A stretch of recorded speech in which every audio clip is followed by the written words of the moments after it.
So UFC 297 is going to be taking place this weekend as the very first pay-per-view of 2024, and I'm really looking forward to it. I don't know if you guys have seen the promo video that they made for this card, but it's so good. They used the brawl that they had in the crowd as part of the promo. It's really good, man. Like, and the song as well they chose is perfect. So if you've seen the promo video, let me know, because I think it's absolutely fantastic. But of course, before we do get into my predictions for every single fight on the card, I did want to bring up a couple of things. Now is a good time to sign up for We Want Picks. It's the start of a new year. We Want Picks typically does very well during pay-per-views, and you do get access to a lot of different things here. You get tools as well as, I guess, information from me, from Jacob, from Angela, We Want Picks, and from like 3 or 4 more other channels, including a AI fight picker. You can get a 3-day free trial, sign up with the code ARTEM, and it does also help out my channel as well if you do go and do that. $10 a month, and you get absolutely everything you could ever really need, and you get a 3-day free trial, and you can cancel that at any time. If you're wanting to sign up to a couple new sports books, I've got a couple of links for Bet Online and BetUS as well in the description of the video. And now, let's get into the predictions for the card. It's going to start off with Malcolm Gordon and Jimmy Flick. It's not the best fight to start off the card, but I guess it makes sense because Malcolm Gordon is from Canada. I'm picking Malcolm Gordon. I just don't trust Jimmy Flick anymore, man, at the end of the day. It's a really hard fight to pick, though, because I can see a lot of people picking Jimmy Flick, but at the end of the day, I just don't think Jimmy Flick's striking is going to be good enough to deal with Malcolm Gordon, and I know that might sound a little bit weird, because I wouldn't consider Malcolm Gordon the best striker in the world either, but he was able to give Muhammad Mokaev some issues on the feet. Not a lot, but some problems on the feet. He did go out there and get dominated by Jake Hadley, which wasn't the best look, but I think he's good enough to get past Jimmy Flick. Jimmy Flick's best and only chance to win this fight is to either get the takedown or get the fight somehow down to the ground and use his grappling, because he is really, really good at jiu-jitsu. Cody Jourdain did find that out, but that was 3 years ago, and then he took 2 years off because he retired, returned to getting KO'd by Johnson, and then returned to getting KO'd by Alessandro Costa. I like Jimmy Flick. I think he's a cool guy, but I just think Malcolm Gordon is going to be a little bit too much for him. I'm going to pick Gordon by decision here. I think the striking is what's going to get it done for him. Gordon can grapple. Of course, he can wrestle as well. I just don't see him offensively wrestling or grappling against Flick. I think the smartest opportunity for him to win the fight is in the striking, which is why I'm picking Gordon by decision in this matchup. Now we move on to Jasmine Jasudavicius taking on Priscila Cachoeira. I think it's a pretty good matchup for Jasmine Jasudavicius, but I saw her at like minus 450 today. I think those odds are pretty wide for Jasmine. I understand that Jasmine's a good fighter. I understand that she's pretty big for 125 pounds as well. And I do know that Priscila Cachoeira isn't really the most liked fighter on the roster, and she's definitely not the best. Her striking defense is really bad, but she is a very high volume striker. Her grappling and takedown defense is also quite bad, which probably does lean into the minus 450 favorite that Jasmine is. But we have seen Jasmine struggle in the striking before, and if for some reason Jasmine can't get the fight down to the ground, Priscila Cachoeira maybe could give her problems with that high volume that she does throw. The pick, of course, is Jasmine. Jasmine's a really good wrestler. I think she's got like national level Canadian wrestling background. You can see how good she is at wrestling. She's coming off that loss to Tracy Cortez, but Tracy Cortez looked really good in that fight. It looked like Tracy Cortez had gone up a couple of levels, especially in the boxing. I think Jasmine is going to out-wrestle Priscila Cachoeira to a decision. Maybe she could get a finish. I mean, Cachoeira has been finished quite a few times, but I'm going to pick Jasmine to win the matchup by decision. Now we can move on to Yohan Lainnesse taking on Sam Patterson. This is an interesting one. I'm going to pick Lainnesse. I will admit, though, that I don't actually think Yohan Lainnesse is the greatest fighter on the planet. He's really, really powerful and like really big for the weight class. I know you might see him at 6'1" and Sam Patterson at 6'3", but Lainnesse is massive for the weight class. Like, he's a well-built dude, and you can see why he has so much power. And Sam Patterson's kind of the opposite. He's a very tall guy. He used to fight at 155, was massive for 155 because he was so tall, but he was so thin as well. Very much got tall man's defenses, and he kind of relies on his height as his defense. Of course, when you're a bit taller, it's a bit more of a distance for shorter opponents to hit you, and you kind of can just move backwards and just have just kind of rely on that, but that's not the best striking defense, of course, and it could get him caught against Yohan Lainnesse. It got him caught bad against Yanel Ishmouz. I had Yanel Ishmouz KO over Sam Patterson as one of my best KOs of the year. That's how bad of a KO it was. Patterson, he was out pretty bad. Before that, though, he had beaten some pretty good guys over at Brave, and then he had also beaten some random dude at the Contender Series that hadn't fought for 3 years, which is crazy. As I said, though, Lainnesse isn't the best. He's a striker. I guess he can wrestle, but he mostly just clinches. He's just really, really powerful, and that's what it's going to come down to. I think he's going to knock out Sam Patterson. All he's got to do is land on that chin. We saw Sam Patterson get KO'd badly. His striking defense in general isn't the best. I'm going to pick Yohan Lainnesse. I think there's a lot of good arguments for Patterson to win, though, but I think Lainnesse is going to catch him. I'm going to go with Yohan to win by KO. To my surprise, most people are picking Patterson. I find that a little bit interesting. I guess at 155, now that he's moving up to 170, he's going to bring a bit more speed. And he does have good grappling. I mean, he's beaten really good guys on the regional scene for sure. But I just don't trust his defense against a guy with so much power, which is Yohan Lainnesse. And now we've got Gillian Robertson taking on Polyana Viana. I'm picking Gillian Robertson, and I'm actually going to pick her to win by submission. Robertson's a really good grappler. She's probably one of the better grapplers at strawweight right now. She was really good at 125 and then moved down to 115. Taking on Viana, who has just bad takedown defense, to be honest. I believe Polyana Viana's takedown defense is like 44%, which means that she's getting taken down more often than she's defending takedowns. Now, to be fair, she is a good grappler. She does have that shooter box sort of background. She is very dangerous as well, of course, on the feet. She went out there and knocked out Jinyu Frey, and she does have the good grappling. I mean, she submitted Whitmire and Martin back-to-back with first-round armbars. Almost all of her wins are in the first round, which is pretty typical of shooter box fighters, to be honest. But I like Robertson to get the fight down to the ground, and I think Robertson's grappling is going to be good enough to defend the takedowns that I'm sure to defend the submission attempts that I'm sure Polyana Viana is going to be throwing up, and then go for her own.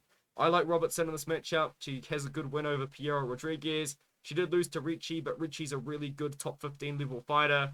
I just don't think Viana is as good as Robertson or Ricci for that matter. I mean, I believe she lost to Ricci herself. She did. So yeah, I'm going to pick Gillian Robertson. I'm picking Robertson by submission. And now we can move on to a rematch, which is Serhiy taking on Ramon Taveras for the second time. Now, these two fought on the Contender Series in 2023, and the fight was stopped early, which is why Ramon Taveras ended up getting a second opportunity on the Contender Series. He fought just a few weeks later on week number 10, and Serhiy did have a good performance, so he got signed to the UFC. For some reason, they agreed to do a rematch, so that's where we're at right now. I did pick Serhiy to beat Ramon Taveras on the Contender Series, and I'm going to pick him to win again. Serhiy, the reason why I actually picked him to win on the Contender Series was because I liked his grappling advantage, and I thought that he was going to use his grappling to go out there and get a submission, but instead, he used his really tricky Muay Thai style to get the KO 2.5 minutes into the first round. Now, yes, I guess some people could say the fight was stopped early. It was an early stoppage, but I feel like even then, if you give it just a few more seconds, Sidey probably would have finished the fight anyway. But what Ramon Taveras does bring is just really good boxing. Like, he's very good in the pocket. We saw that against Ramios. We didn't really see it too much against Sidey, as Sidey just gave him a little bit of problems with his awkward style. And before that, he wasn't really beating the best guys. I mean, he did beat Charles Bennett. But if you want to go out there and try and find some bad performance from Taveras on the regional scene, good luck. Because this promotion Combat Night, for some reason, they only post the good performances of their prospects. So yeah, I have seen Taveras' KO loss. We just got caught with a head kick, but I haven't been able to see Taveras' decision win, which he didn't look that good in, apparently, or is what people have been saying. But anyway, I'm picking Sidey. Sidey is the pick by submission this time. I mean, if he wants to play it out on the feet, I guess he could, because he's done it before. But Taveras is pretty good at boxing. He does have power, and his wrestling defense and his grappling is completely unknown to me. So I like Sidey to out-grapple Taveras. So I'm going to go Sidey by submission. Everyone's going with KO because that's how he won the first time. But I like Sidey. I like Sidey by submission. And now let's move on up the card to another featherweight fight. We've got Charles Jourdain taking on Sean Woodson. I like Charles Jourdain in this matchup. I actually like him. Not a lot, but I do like him quite a bit. Now, Sean Woodson, as we all know, it's crazy how he's kind of built like he is, because he used to be a pretty big boy. This guy was a former heavyweight boxer, I believe, and now he's lost so much weight. He's like a stick figure, to be honest. Like, that might sound disrespectful, but it's kind of how he's built. He's 6'2" at 145, and he's just really, really thin. He's got a crazy long reach of 78 inches, and he uses it well because he's a boxer. Now, he has had his legs chewed up before.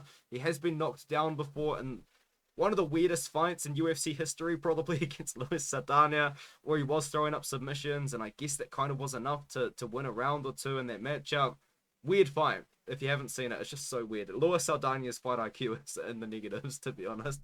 But anyway, Charles Jourdain, though, is a good, aggressive kickboxer that likes to come forward. He likes to chop out the legs, which I think is going to be a very good thing for him taking on Woodson, chopping out the legs of Woodson, and then also being aggressive and moving forward and not really allowing Woodson to get his shots off at the end, like crowding his space, letting him use his long range. Jourdain can grapple. He can wrestle as well if he wants to. I think he may do towards the end of rounds just to kind of win the rounds. I'm going to go Jourdain. I like his aggressiveness. I like him moving forward. I like the volume he's going to throw. I like the leg kicks, and I like the wrestling as well. I think there's a lot to like in Jourdain in this one here. My pick is by decision, but as I said, we have seen Woodson get caught before. Maybe Jourdain could go out there and do it, but I'm going to pick Charles Jourdain to win this fight. Now we have Brad Katona taking on Garrett Armfield. Tough fight to call, in my opinion. I actually think this is a hard fight to call, just because of how good Garrett Armfield looked in his last fight, but I will talk about that in a second. Brad Katona is coming off that win on the Ultimate Fighter Season 31, I believe it was, with Conor McGregor and Michael Chandler.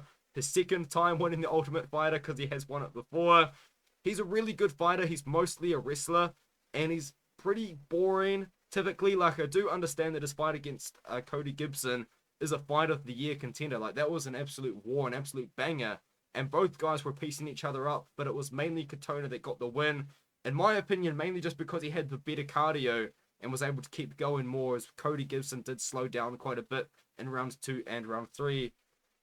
Katona's a really good wrestler, and that's how he wins fights. He's not the most exciting fighter in the world, and I think he can out-wrestle Garrett Armfield. Now, Armfield's really good himself, though, and showed off some incredible boxing in his last matchup, because he took on Toshiyama Kazama, and me picked Toshiyama Kazama. It was a bad pick. Hindsight's always 2020, but it was a bad pick. Toshiyama Kazama looked lost out there. That's how good Garrett Armfield's striking really was. He just completely outboxed Toshiyama Kazama. The reason why I picked Kazama is because Kazama's grappling is really good. Like, he's a world champion, I believe, in grappling. He's just a really good grappler.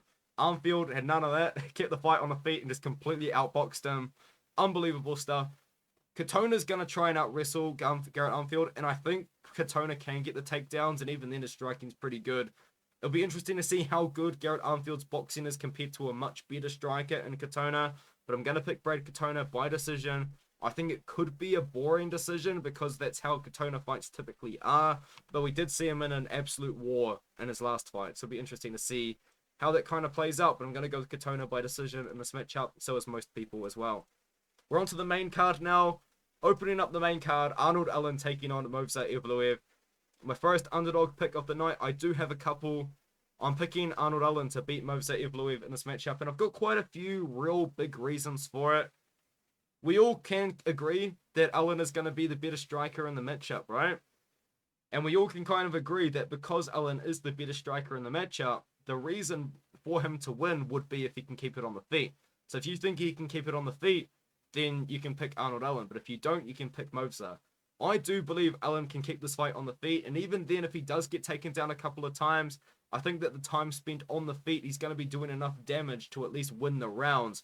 And in the judges' eyes, Movsar Evloev's striking defense isn't that great. He did get some problems given to him by Diego Lopez.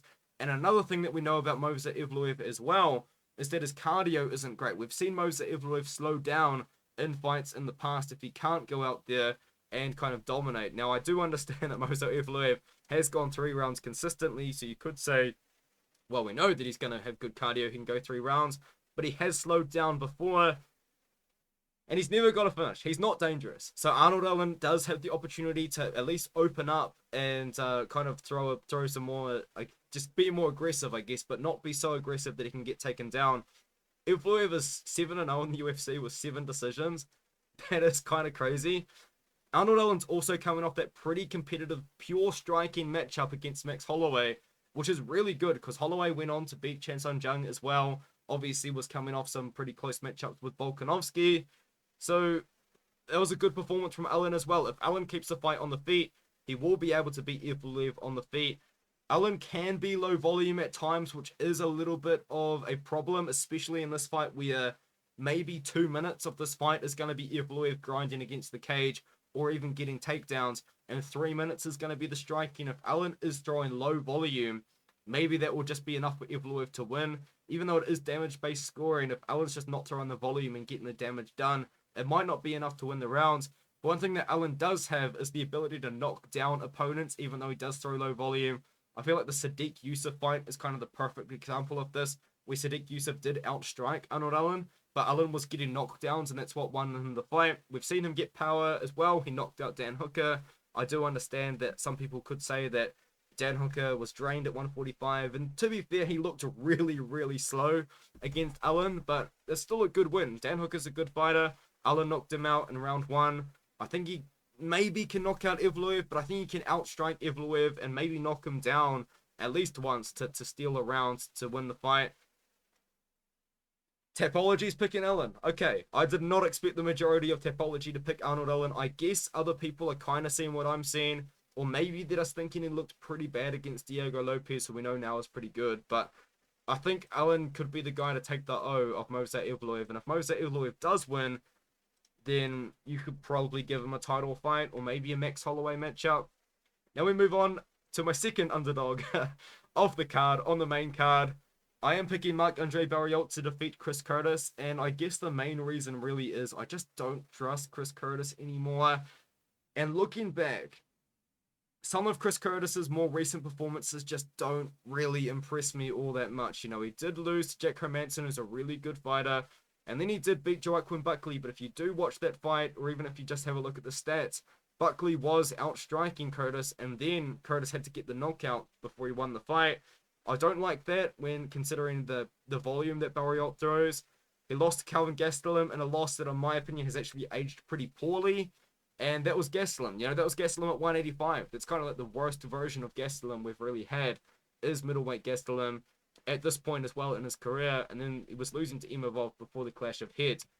Marc Andre-Barriault is a guy that's going to move forward, very pressure forward fighter, very much a high volume striker as well. He likes to push you up against the cage. He likes to clinch a bit and then throw his volume. I feel like a perfect example of that is his win over Marquez, where he just dominated Marquez really on the feet. Marquez took a lot of damage in that fight. And for Chris Curtis, I think it is a style that he might struggle with. I am seeing people on Twitter saying that this is going to be a style that Chris Curtis is going to be able to deal with and look really, really good in.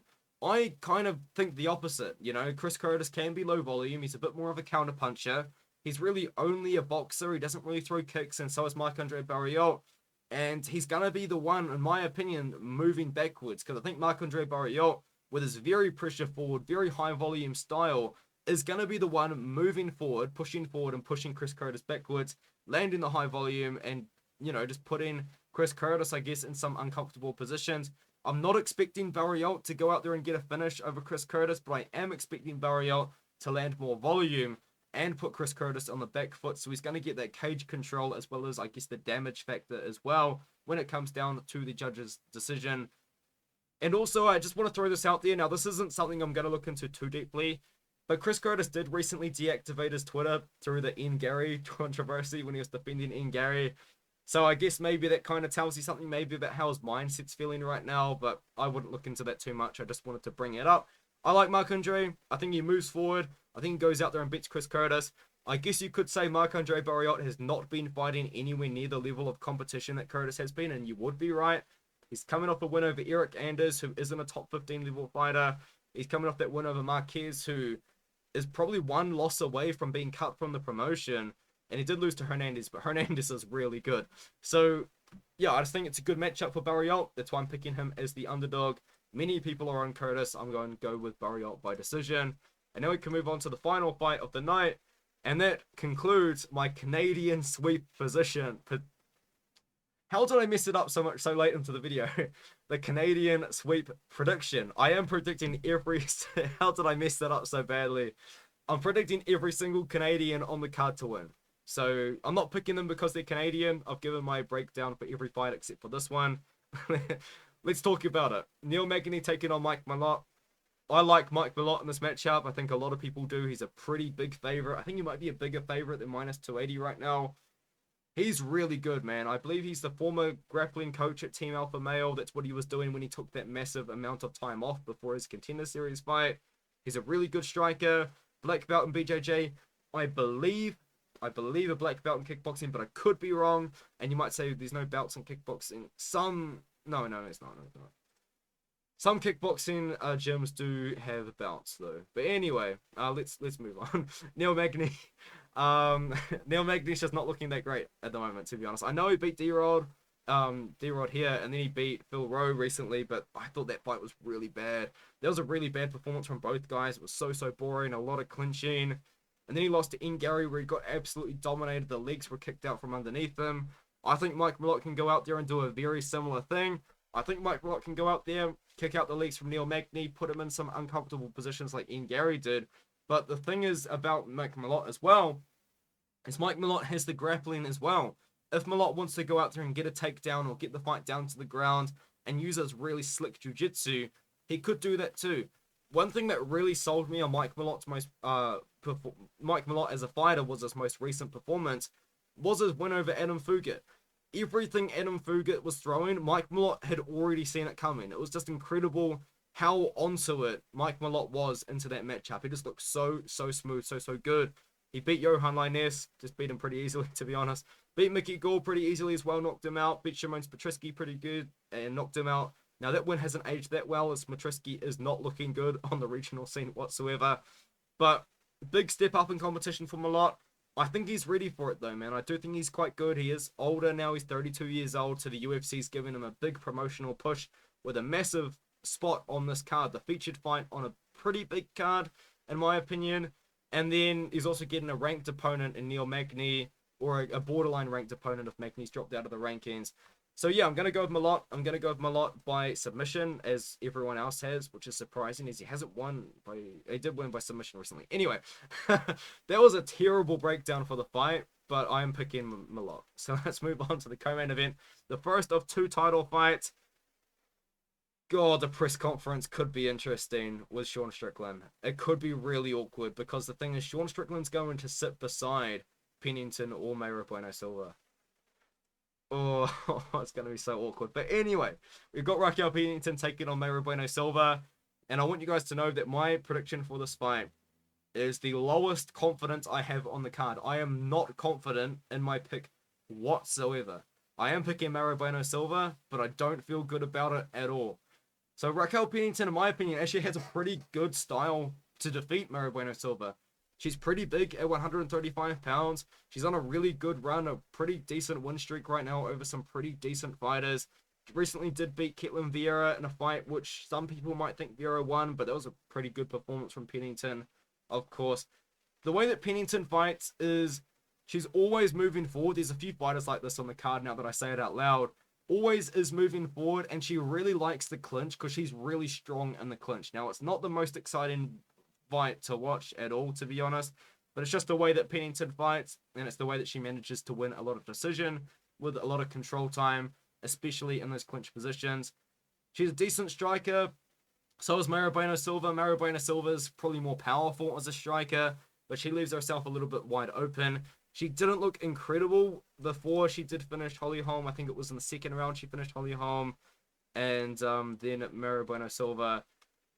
Where we're looking, yeah. So she didn't look that great in the first round against Holly Holm, and then she got this submission very early on into round 2. It was overturned due to, I guess, a PED test coming back for Silva, but she claimed it was due to her ADHD medication. And the fact that she's able to fight so soon afterwards kind of does give a lot of indication that yes, Mayra Bueno Silva was on whatever it was that she was on for ADHD. And the UFC have cleared her, or USADA, I guess, have cleared her pretty quickly. So I guess maybe she just didn't really let USADA know before the fight. I'm going to pick Mayra Bueno Silva. She's really good at grappling. She's really dangerous. She's been on a really good run recently. Pennington can win though because she's a good, gritty striker. She's really, really tough as well. I don't think she's going to quit to anything Mary Bueno Silva's going to give her. She's going to be pushing Bueno Silva against the cage, making her fight on the back foot. It's such a hard fight to predict. It really is. Very, very low confidence. I'm on Bueno Silva. A lot of people are on Bueno Silva. A big reason for me picking Bueno Silva that I probably should have brought up earlier is the fact that if anyone is going to finish the fight out of these two, it would be Mary Bueno Silva. I don't see Pennington getting the finish. If she wins, it's going to be a 5-round decision, whereas Mary Bueno Silva can finish the fight at any time, which does help me pick her as well in the matchup. So now let's move on to the main event, the fight that everyone's excited for, the fight that no one's going to be happy with my pick either, by the way, because I know there's a lot of South African fans out there that do watch my channel, and there's a lot of South African fans out there that love Dricus Du Plessis, which I respect. I do respect it a lot. I mean, I love that you guys support Dricus Du Plessis so much. I support the New Zealand fighters as much as I can, so I do understand it. But I am picking Sean Strickland, man. And I know there's not even just South African fans out there that are picking Dricus, but there's a lot of people out there picking Dricus Du Plessis, and I'm going to hear about it in the comments, but my pick is Sean Strickland. I do think he can get it done. But I do want to say the confidence in this fight is pretty low, and it has actually gone down a bit since their press conference, because I do think Du Plessis is 100% in Sean Strickland's head. 100%. And that's a bit of a problem, because Sean Strickland's normally used to being in the complete opposite situation, where Strickland's in his opponent's head. I believe he got into Izzy's head. I also believe that he was able to shake up, oh man, Jared Cannonier a little bit. No, it was, what card was it that Sean Strickland, oh, Alex Bahia. It was Alex Bahia's card when he got KO'd by Bahia. They're just calling out Izzy. But the point is, Sean Strickland's a big time trash talker. He's used to being in his opponent's head. Dricus Du Plessis has touched on a very sensitive subject of Sean Strickland's, and he's gotten into his head. But when it comes down to the fight, though, man, Dricus just finds a way to win, doesn't he? I'm going to pick Strickland for the reasons that I'm picking Strickland, but Dricus is just going to knock him out anyway, isn't he? I do like Strickland in the fight, though. Strickland is a guy that's always moving forward. I know he parries strikes, but I do say just slaps fight strikes away. That's just his defense, which is kind of crazy. But he's always moving forward, like a lot of fighters on this card, always pressuring forward, moving forward, throwing volume. He does kind of have power. He doesn't have the most power. He doesn't have a lot of KO wins, but he was able to drop Adesanya and just kind of dominate the fight from there on out. He can wrestle if he needs to, but honestly, I feel like if anyone is going to initiate the takedown, it probably would be Dricus Du Plessis. We saw Dricus Du Plessis go out there and initiate the takedowns against Darren Till, where he had a lot of success. Derek Brunson, I do want to emphasize that I thought that was a really bad performance from both Brunson and Dricus Du Plessis, but then he had a really, really good performance against Robert Whittaker. So Sean Strickland's coming off the performance of a lifetime against Israel Adesanya, and Dricus Du Plessis coming off the performance of a lifetime against Robert Whittaker. Man, that's crazy to say that, to be honest. Dricus Du Plessis does have the power advantage for sure, and he does have the finishing ability as well, because most of this guy's wins do come by finish, and I was going to say most of them come by submission, and that is true. 10 wins by submission, 9 wins by KO. He can lock up a sub if he needs to, but most of those submissions, I believe, came before he entered the UFC, and the knockouts come a bit later. He does have the K1 boxing background as well. Dricus Du Plessis, though, he does leave himself open a little bit. I feel like when he's kind of blitzing forward, he does kind of leave his chin up in the air at times. I think he can be hittable, and I also think as well, it's a 5-round fight. I know he's had surgery on his nose. And he looked really good against Robert Whittaker after that. But we still have Dricus Du Plessis slowed down a little bit. Now, I understand he's not gassed because he's breathing with his mouth, but we still have seen him slow down in fights before. I didn't think he looked incredible against Darren Till, as he did slow down a bit in their matchup before going down to get in the finish. Strickland, we have seen push a hard pace for 5 rounds before. We've seen him doing it a couple of times, actually. So I'm going to pick Sean Strickland to go out there and just land more volume over Dricus Du Plessis and find a win by decision, especially by winning round 3, 4, and 5. I know you guys aren't going to be happy with that pick, but it is my pick. It is how I do see Strickland winning the matchup. And I know you guys are going to all be picking Du Plessis by KO. Let me know what you think in the comments below. And with all of that being said, let me know what you think about this whole card, because I know this isn't the most stacked card in the world. We've got some really good cards coming up. 298, 299, and 300 are going to be fantastic. I think this one's pretty good as well. I mean, we do have 2 title fights. I understand women's bantamweight title fights aren't the most exciting in the world, but it's a good fight at the end of the day. You've got Arnold and Movsar Evloev on the card, which is going to be good, and then a lot of fights on the prelims that I think could be great. Yes, not the most stacked card in the world, but a good card nonetheless, and I think a good enough card as well. So with all of that being said, I'll see you guys in the next one.